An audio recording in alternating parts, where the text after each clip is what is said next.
ان تر دې د پاکستانیانو ځکه خوشحالۍ کولی چې طالبان راغلل چې پاکستان فکر کوو دا د هغو جوړ شوي خلک دی او د هغو ګوډاګیان دي هغه چې دا لاس داسې اړوي نو داسې به وړي چې داسې اړوي داسې به وړي بیا چې کله هغه ورته انکار وکړو اوس وایي دا د ټولو غټ دښمنان دي کنځل ورته کوي. فکر وکړئ د ایران او د اسرائیل کړکېچن روان دی، جنګ وشو، کړکېچن اوس فعلا روان دی. د پاکستان او د انډیا هم جګړه وشوه، همدارنګې د روسیې او د اوکراین هم جنګ روان دی او د 2-3 کاله کې چې جنګ روان دی. د غربي او شرقي بلاکونه هم جنجال کې دي. په داسې حال کې د افغانستان موقعیت څه دی؟ ګورې اول خو په هر ځای کې چې جګړه کېږي دا ټول بشریت ته تاوان دی. خدای دې وکړي چې هغه د فلسطین او اسرائیلو جګړه وي، خدای دې وکړي چې هغه د پاکستان او د هند جګړه وي، خدای دې وکړي چې هغه د اوکراین او د روس جګړه وي. زه ځینې ځایونه ګورم چې افغانان مثلا ډېر خوشحاله کېږي چې هغه دا دوه نه سره وموښتل سره جګړه وشوه، دا به زموږ په ګټه وي. هغه د احساساتو په ګټه ده، ځکه پاکستان موږ سره مشخصا پاکستان د هند جګړه کېږي، موږ ډېر ورته خوشحاله یو چې دا شاید پاکستان وځپل شي، پر پاکستان بمبار وشي یا پر هند بمبار وشي یا اسرائیل وځپل شي یا ایران وځپل شي، ځکه چې دوی موږ سره بد کړي دي، دښمنانو په سترګه ګورو او دښمني راسره کړې ده، په دې شک نشته. موږ د خپل احساساتو په خاطر ورته خوشحاله یو نه، ولې په دغه مدت کې د بشریت لپاره په هر ځای کې چې جګړه کېږي مشخصا چې هغه زموږ نږدې شاوخوا سیمې کې هغه زموږ په ګټه کې هغه د هېڅ بشر په ګټه کې نه دی.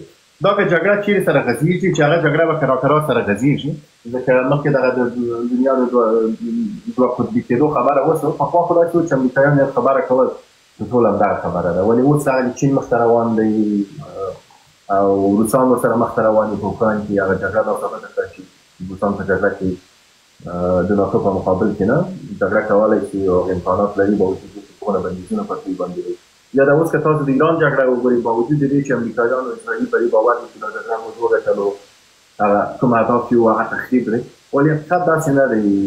حقیقت کې دا دی فقط ایران کې ډېر تاوان نه دي رسولی، بدبختانه درته ووایم، یا خوشبختانه ماته نه معلومېږي ډېر زیات. خو افغانستان ته له څو اړخه تاوان دی. اول په افغانستان کې اقتصادي تاوان دی، ځکه چې دغه هېوادونو سره موږ راکړه ورکړه لرو، نه یوازې د ایران لږ ځای صاحب لږ راجوک شه د مایک ته، مو زه فکر کوم مبخښئ نو غږ خراب شوی دی. نه سم دی، خیر دی، خراب نه دی. یو خو دا لیدونکي کله نه کله هسې ډېر زیات دی، کله کې سړی دی ونه کړي چې دا واقعي داسې ګډوډ هر څه ټیک دي، ته لږ نږدې شو، لږ به نور څه واچي. خیر دی، وایه. صحیح ده. نو یو اقتصادي تاوان دی د کړکېچونو دا چې موږ مثلا د ایران سره راکړه ورکړه لرو، 2-3 میلیارده ډالر د کار راکړه ورکړو. دغه پاکستان دی چې دښمن وایي دغه پاکستان سره موږ راکړه ورکړه، دا نه دی چې کاملا زموږ ارتباطات قطع وي. نو دا چې جګړه څونه پراخېږي په هر هېواد کې، هغه اقتصادي ستونزې افغانستان ته راځي. مثلا جګړه چې اوس د ایران جګړه صحیح دي، که په ایران کې یو څه جګړه ورته صحیح وای، تیل پر ټوله دنیا باندې قیمته کېدل تر امریکا پورې، نو د دې تاوان ټول ورکړي، د دې جګړې تاوان یو امریکایي هم ورکړي، د دې جګړې تاوان یو افغاني هم ورکړي، هغه اقتصادي اړخ. دویمه خبره دا ده چې په افغانستان کې چونکې بیکاري زیاته ده، څومره چې دا جګړه پراخېږي، نو په دې کې د افغانانو ښکېلول ډېر اسانه کېږي، ځکه چې موږ اوس هم نه په زرهاو مثلا زموږ اساکر اوس په ایران کې دی.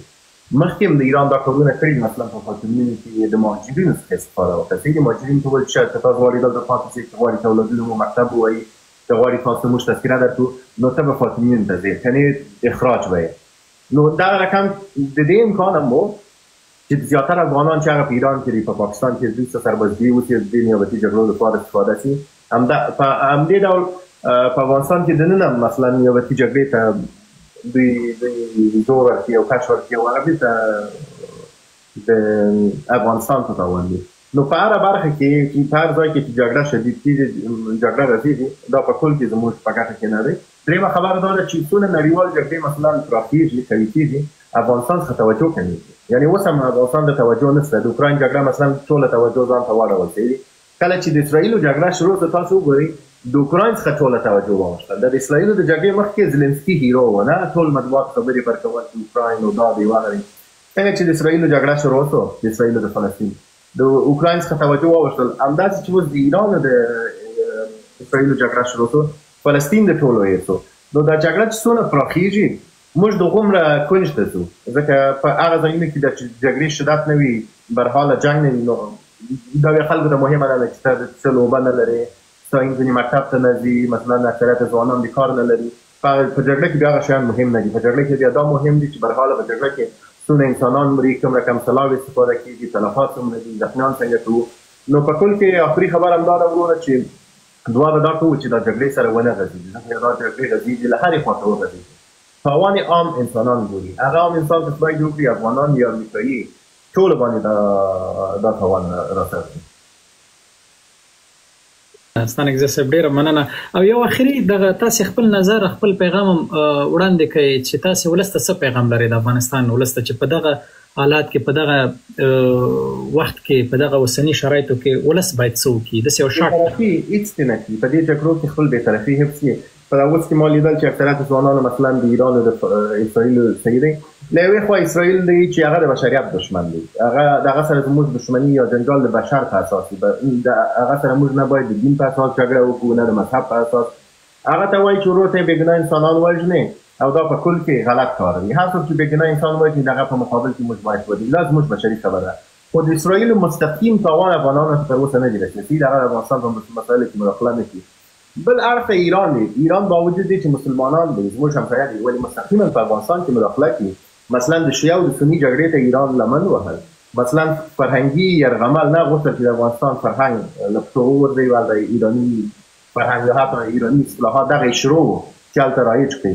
مثلا طالبانو نه حمایت کول، زموږ د پوځ په مقابل کې، ملي اردو په مقابل کې طالبان ته پیسې ورکول، اسلحه یې ورکول. اکثریت زموږ ځوانان یې وویشتل او ایران ته زموږ ولس یې ووتل. نو چې دواړو ته وګورو، مورالي چې موږ ورته وایو اخلاقا نه، هغه په عامه اصطلاح درته وایم یو هم د سړي ځای نه دي. نو موږ ته په کار دا دی چې وروره خپل بېطرفي حفظ کړو.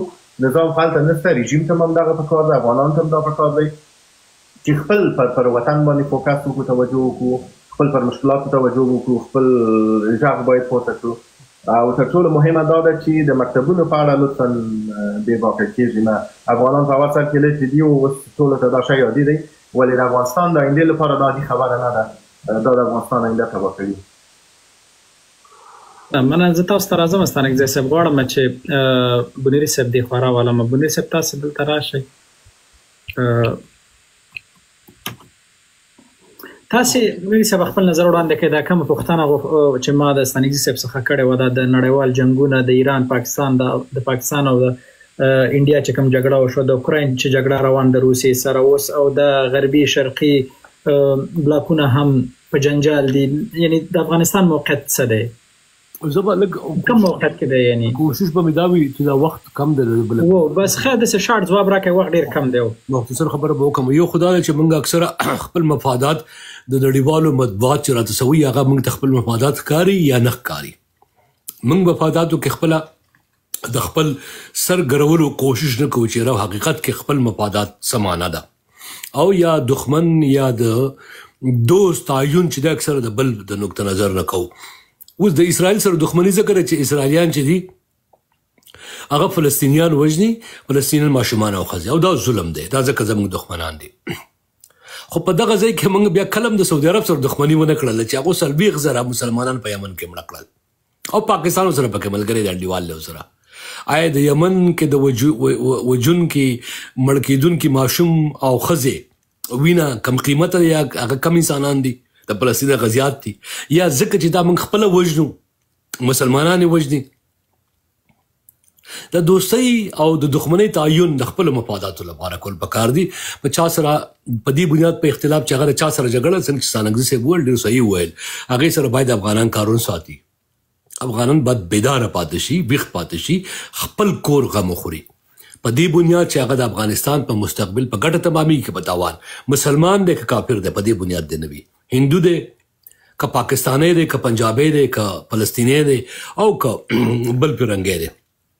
امریکا سره ښه تعلقات ساتلی شي او د افغانستان په ګټه تمامېږي باید وي. که د چین سره ساتلی شي د افغانستان په ګټه تمامېږي باید وي، که د بل چا سره وي. او په پردو جګړو کې دا وخت ممکن هم نه د توان هم نه لري څوک. هغه وخت په پردو جګړو کې خلک خپک دي چې هغه ډېر زورور وي، په سر کې غټ ښکر وي. نو دوه کسانو په سر کې ډېر غټ ښکر و، خو هغه خپل ښکر ماتېدو ته نه ورکوو. په دې جګړه کې یو روس و، هغه د مخ ښکر نښتی دی د مخ کې نه، او بل چین و. چین وایي زه خپل تجارت چې دی یا د تجارتي اهداف چې دي هغه خرابول نه غواړم. هغه په دې جګړه ډېرو خلکو داسې وابیلا کوله پاکستانیانو په ځانګړې توګه ما د هغو میډیا ته کتل چې ډېر زیات شور یې کوي چې اوس په چین راشي او روس د ایران ملګرتیا به وکړي یا به روس راشي. ان تر دې وختي هغه د فکر کوم ستانګزي صاحب ذکر وکړو د احمد الشارع چې هغه یوازنی بیچاره د شام ورسره سوریه هغه هم ترې واخیسته که نه او غره د احمد الشارع راغی د ټرمپ کاکا په جولای کې کېناسته د ایران نه جدا شو. نو پر دو جګړو کې باید خپل سر څوک نه کي مات، پر دې جګړو کې باید خپل ښکر څوک نه کي مات، او که پر دې جګړه کې ګټه پک وي او پکار وي نو هغه باید د افغانستان ګټه وي، هغه د بل چا ګټه نه وي، د بل چا لپاره د څوک سرونه نه کوي قربان. نو زه دغه فکر لرم او د یو سیاسي ساینس د طالب علم په توګه باندې چې ما څه زده کړي دي هغه هم دا دي او نه څوک د تر زوی شته دی په دنیا کې، نه څوک د کاکا او د ماما زوی شته دی، او د افغانستان خو بالکل د سره څوک د تر زامن نشته دی. تر اوسه پورې یو سړی په ټوله دنیا کې یو حکمت یو سفارت ماته څوک نه شي ښودلی چې هغه دا زړه چې دی هغه وینې ته بهیدلې وي، ځکه چې افغانستان په درد او غم کې دی، د چا د زړه نه وینه نه ده بهیدلې. ان تر دې د پاکستانیانو ځکه خوشحالۍ کولی چې طالبان راغلل چې پاکستان فکر کوو دا د هغو جوړ شوي خلک دی او د هغو ګوډاګیان دي، هغه چې د لاس داسې اړوي نو داسې به وړي، چې داسې اړوي داسې به وړي.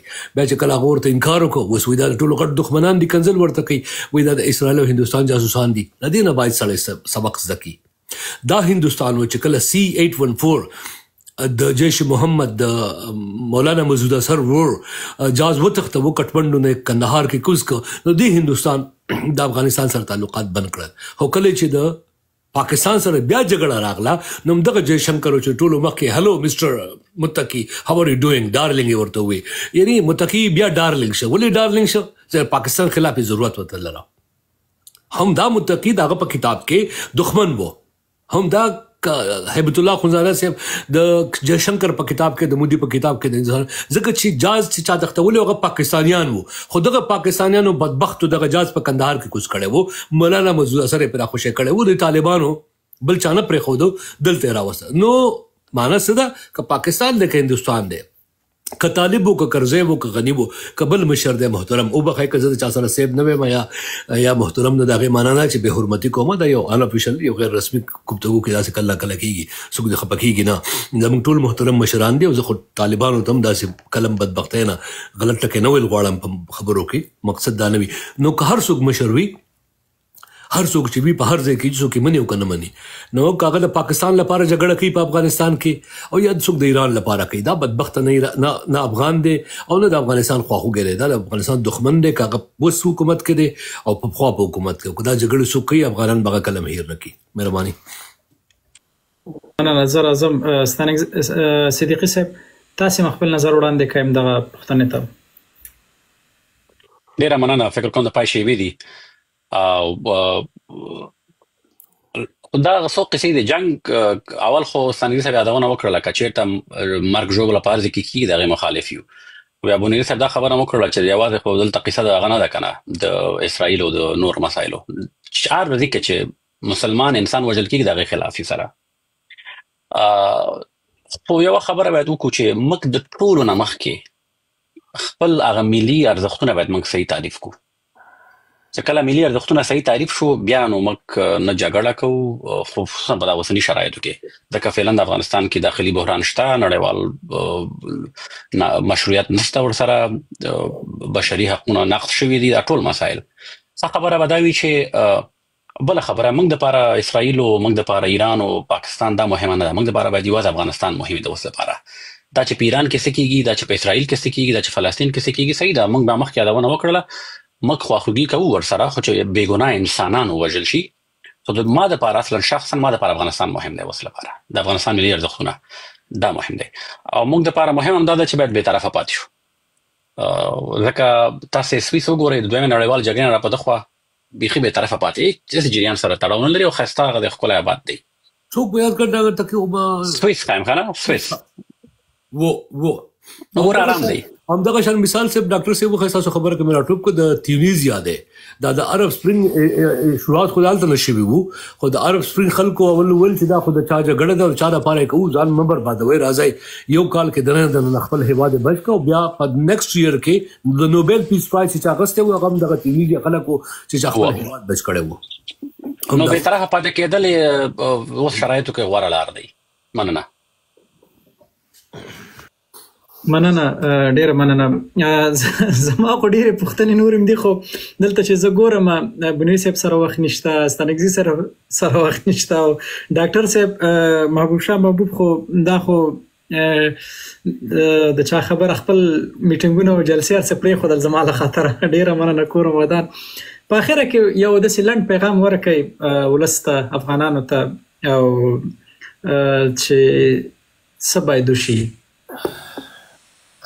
ګوري یو خو نړیوالې جګړې دي هغه خو رواني او دنیا کې خدا بل خوار روان دي تر اوسه تر څو چې انسانان دا وکړي خو ځان ته باید سره وګوري چې موږ کوم حال زموږ لپاره لومړیتوب دا دی چې هغه اوسنی کوم حالت چې دی چې دا څنګه تغییر کوو او دا تغییر که په جګړو ووایو نو خو دغه د څو لسیزې جګړې وکړې دا تغییر موږ رامنځته نه کړ یو ډله راځي هغه وهي بیا بله راځي خو پسې بدلېږي رابدلېږي اوسنۍ خبره تر ټولو مهمه دا ده موږ او تاسې په ټولنیزو رسنیو کې په افغانستان کې نږدې 15.3 میلیونه یوزر لرو یعنې 15.3 میلیونه انسانان فیسبوک ټویټر انسټاګرام ټلګرام او ټیک ټاک دا شیان کاروي دا په دې معنی چې دغه 15 میلیونه تقریبا یا له زیات دا انسانان د نړۍ سره وصل دي نړۍ ګوري چې په نړۍ کې څه روان دي خلک څه ډول ژوند کوي د خلکو راشه درشه څنګه دا زده کړې څنګه کوي دا ټول شیان دي د 15 میلیونه انسانانو کې حد اقل موږ 10,000 انسانان داسې پیدا نه کړل چې دوی غږ پورته کړي دوی یو مدني اعتراض وکړي دوی غږ پورته کړي وایي چې او پیل له یو ډېر اساسي حق وکړي اساسي حق چې دی هغه د زده کړو مسله ده پیل له دغه حالت وکړي وایي چې 10,000 کسان وایي چې ملا صاحب ملا هیبت الله یا مشهار یو ملای که څه هم تاسو په دې باب باور لرئ چې خدای ته بغاري ووایي خو موږ استاد ته بغاري ووایو دا راته ووایي چې دغه زموږ د لور زموږ د خور کومه ګناه ده ولې د زده کړو حق اخیستی دغه 10,000 کسان که چېرته مدني اعتراض وکړي دغه 10,000 کسان که چېرته په یوه خوله شي 10,000 ما اوس هم ډېر وویل که 15,000 کسان په افغانستان دومره لوی هېواد نه دی 15,000 کسان که چېرته دوی په یوه خوله باندې مدني اعتراض وکړي او د دغه خلکو په وړاندې ودرېږي یعنې پیل له دغه ځایه وشي دغه ټول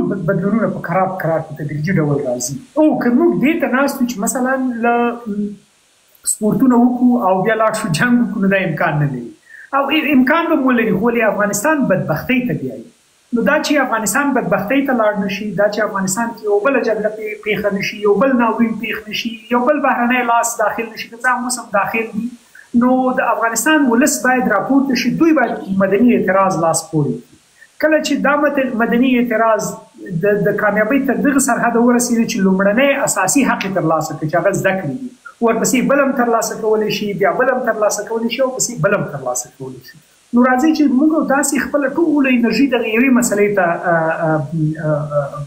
مشخصه کړو ووایو چې وروره راځئ د خلکو اذهان په همدغه برخه کې روښانه کوو چې خلک راپورته شي یو پلار راپورته شي د خپلې لور حق وغواړي یو ورور راپورته شي د خپلې خور حق وغواړي موږ که د خپلې خور غیرت ونه کړو په خپلې لور غیرت ونه کړو د خپلې کورنۍ په یوې بلې غړي غیرت ونه کړو په خپلې یوې 12 کلنې ماشومې غیرت ونه کړو چې هغه اووم صنف ته لاړه شي بیا خو نو په هېچا غیرت نه کوو راځئ په دغه غیرت وکړو په دې باندې یو مدني اعتراض وکړو پس که چېرته دغه حق مو ترلاسه کړه بل حق هم ترلاسه کولی شو بیا بل هم ترلاسه کولی شو او که دا هم ترلاسه نه کړو نو خو بیا دویم اپشن خو ټول پوهېږو چې هغه بیا جګړه ده نو خو د جګړې وس په موږ کې نه دی پاتې راځئ چې مدني اعتراض پیاوړی کړو خلکو ته دا نظر ورکړو زما د دغه ټولو دوستانو ملګرو نه همدغه هیله ده چې مدني اعتراضات پیاوړي کړو په خلکو کې دا فکر دا شعور ور واچوو چې هغوی د خپلې لور خپلې خور حق وغواړي ډېره مننه ډیره مننه ستانګزی صاحب تاسو هم که یو دقیقه 2 دقیقې لنډ پیغام ورکړئ ولسته ورور نو زه پیغام نه لرم مخکې ما خبره وکړه بس دغه خبرې دي د نور څه چې ملګرو وویل هغه کفایت کوي ډیره مننه. زه به دا لایف راغونډ کم. اول خو ډیره مننه دلته زما لایف چې زما لایف کې څه مشکلونه زه بیا د بنوري صاحب د لایف نه هوست شوم، هغه نه اجازه واغسته. زما په لایف کې نه پوهیږم څه مشکلونه، خو ډیره زیاته مننه کوم بنوري صاحب محترم، ستاسو د وخت نه، ستاسو د خبرو نه، ستاسو د پیغامونو نه د ډیره مننه صدیق درغلی.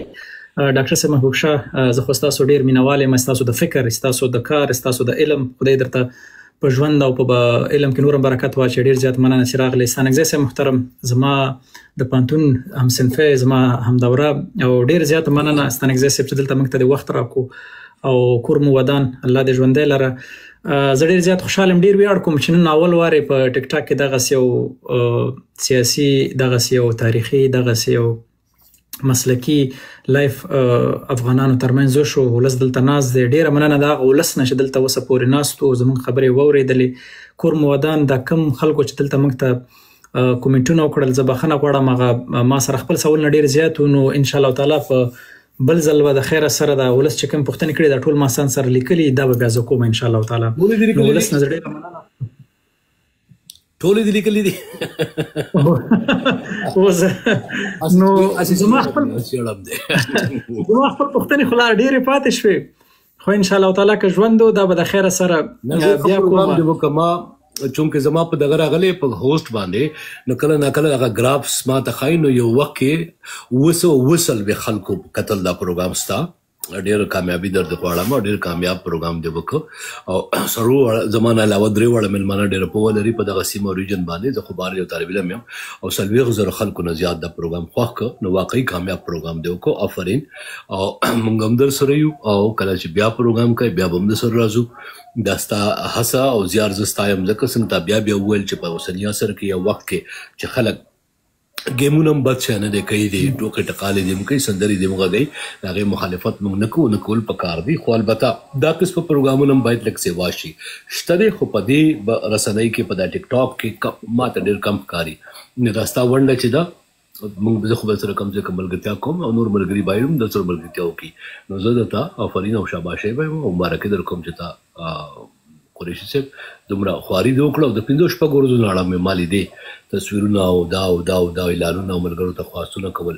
دا آسان کار نه دی که څوک دا فکر کوي چې قریشي بېګا راپاسېد او ټلیفون یې بنري ته یا بل چاته وکړو. نو ستانکزی صاحب پخپله ډېر مصروف ژوند به لري، محبوب پخپله مصروف ژوند لري، صدیقي صاحب هر سړي ته بیا وایه، بیا دا ټول یو وخت راغونډوه، بیا 2 ساعتو پورې ځان ته کښېنوه، بیا تصویرونه جوړوه، بیا سوالونه تیاروه، 2 شپې خوارۍ کوه.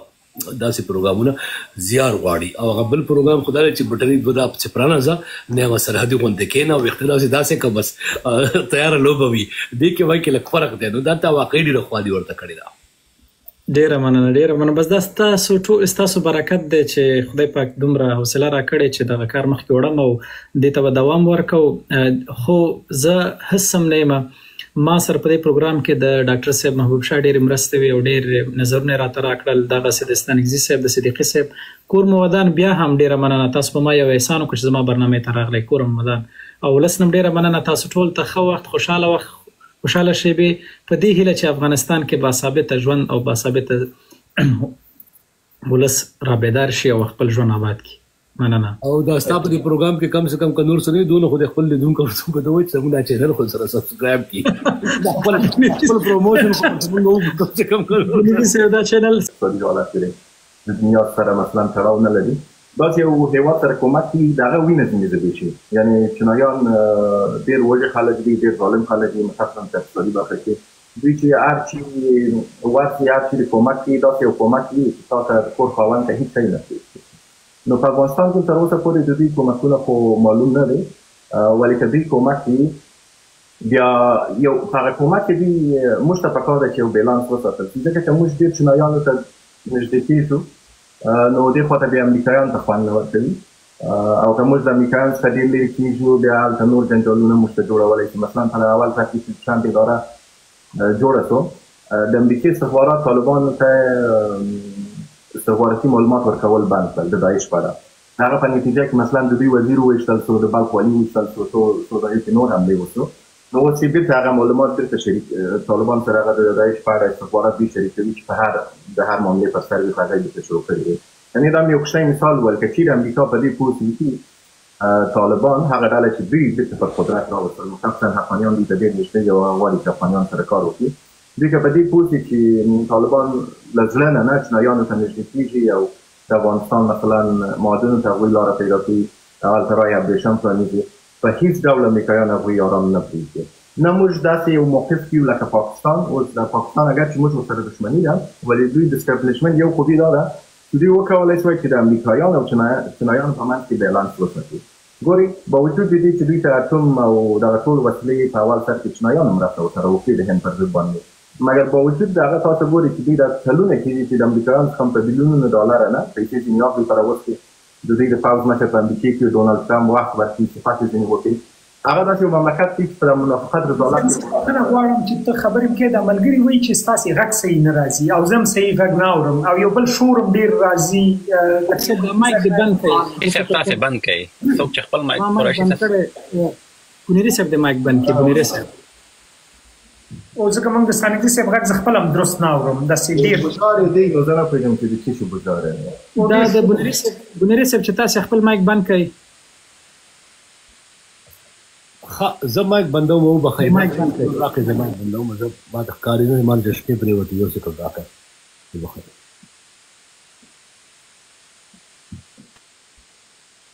دغه رقم دی بند کړئ بنیري صاحب.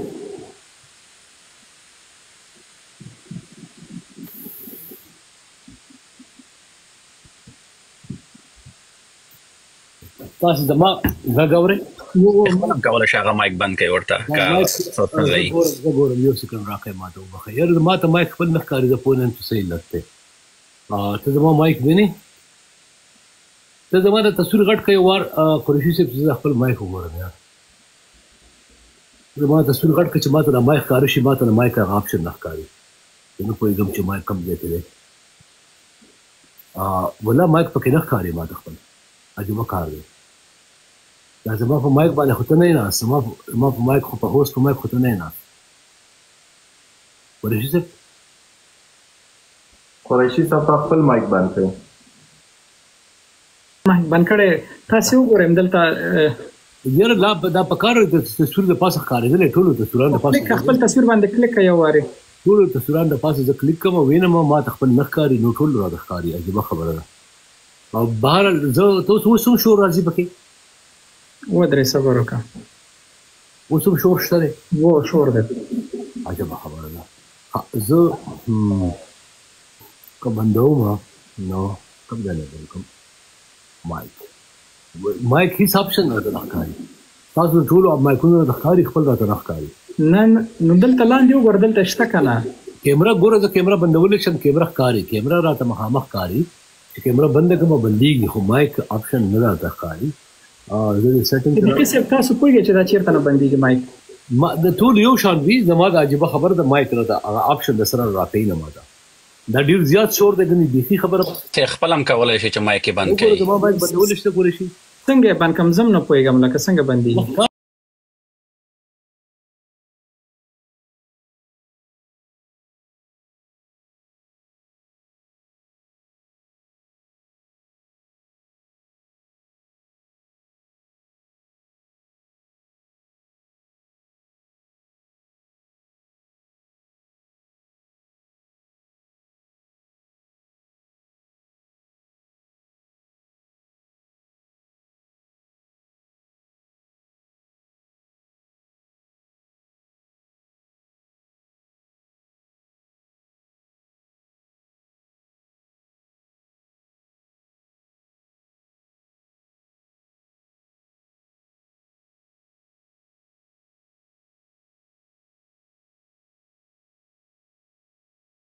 سبي زه ګوره زه د قاري صاحب نه قاري صاحب طرف کوم.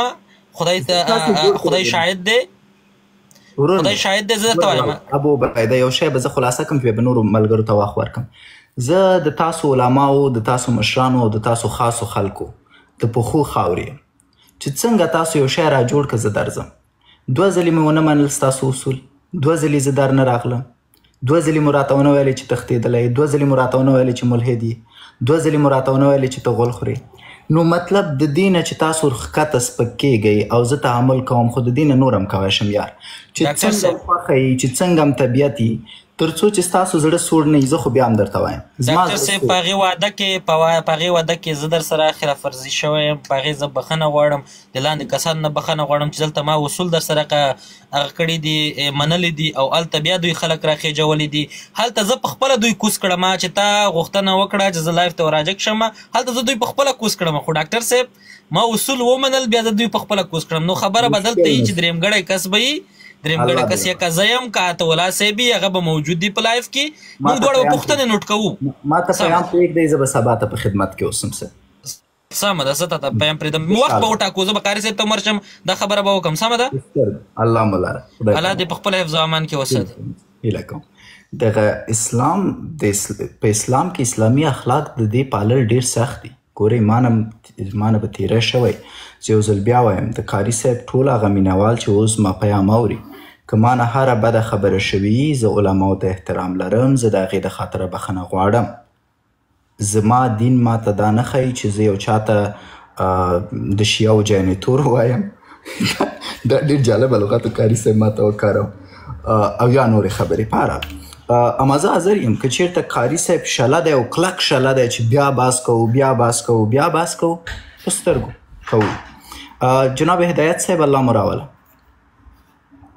جناب هدایت عبدالهادي 314 که مو مایک روښانه کوي ورور مې چې زه د غږ واورم، خبرې وکړو، که نه چې بیا مهرباني سه.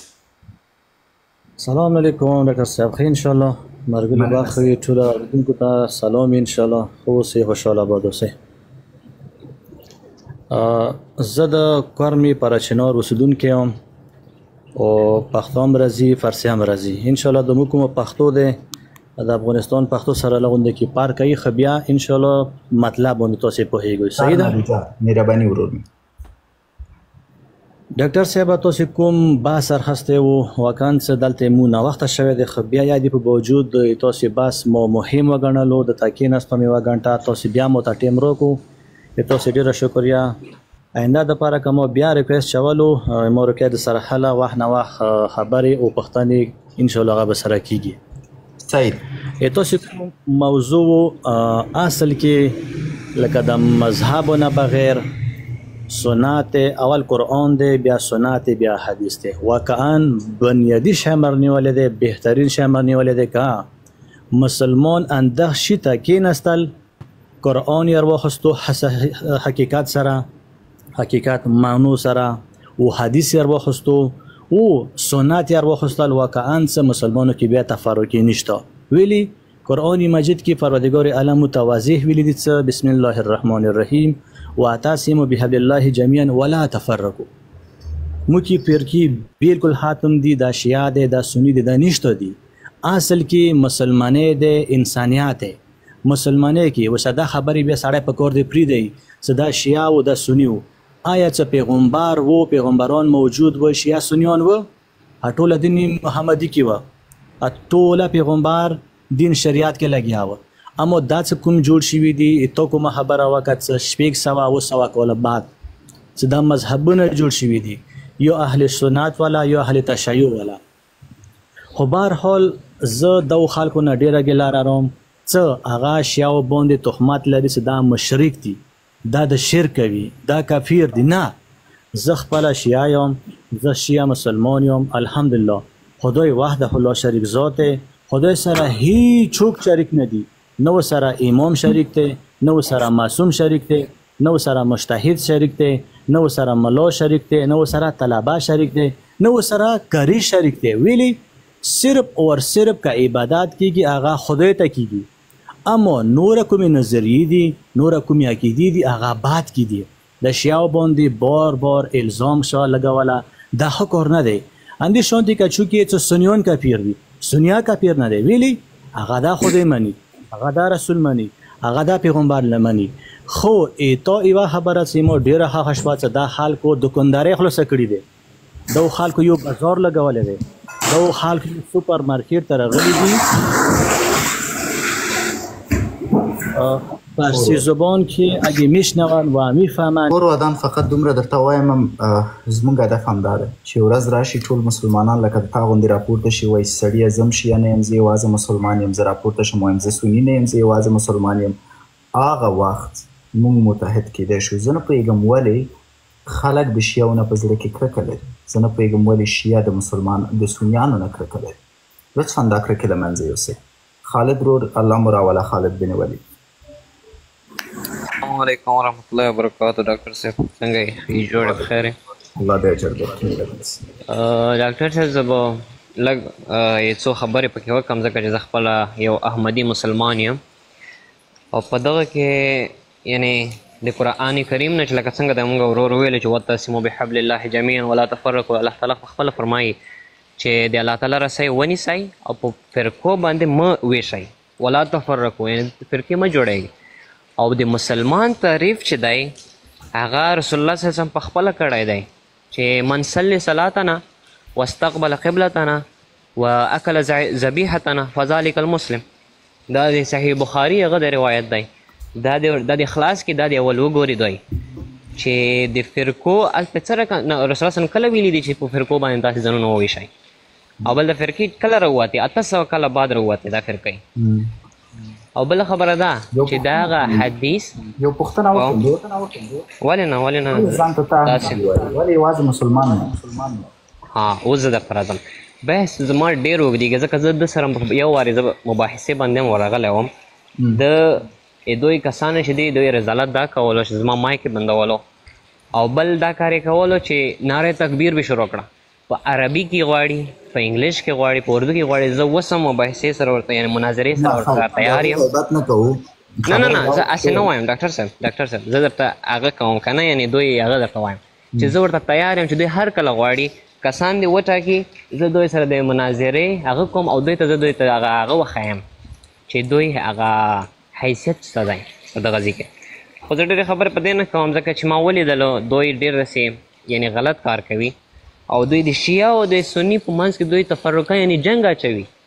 یو هلته خلک په مړ کوي یو بل، ته همدا په لایفو کې خلک یو بل مړ کړي دي، یو بل ته زنګونه کوي، یو بل ته لوکیشن یې لیږي چې ته شیعه یې ته دا یې په همدغه پړه چنار کې دغه یو دانه دی د پړوچ کې په نوم هغه وایي چې زه ټول شیعه هغه قتلوم شیعهګان. دا ټولې تفرقې دوی اچولي دي. مسلمانان جنګوي دا خلک. تو خو خپله یوازې مسلمان یې ورور مینه د احمدي ته نظر یې کړه. همداسې دی. زه مسلمان یم الحمدلله مسلمان یم. رسول الله صلی الله فرمایلی دي چې څوک زمونږ لمونځ وکړي کعبه خپله کړي او زمونږ ذبیحه شوې غوښه وخوري هغه مسلم دی. د حضرت اسامه رضی الله عنه اجر درکړي کور ودان بېشک. فقط ډلې ترې نه لرې کوي، دا نومونه ترې نه لرې کوي. یوازې یو ځل ټول یو مسلمان شو بیا به پکې ګوري چې څوک ملامت او څوک سلامته. آرش حیا ستړی مه شي. جناب آرش حیا کوم مایک روښانه کوي مهرباني ورور غږ ما ورو. ښه آرش حیا صاحب فکر کوم نشته. زه به وخت ورکړم محمد عابد ته. محمد عابد ورور ستړی مه شي.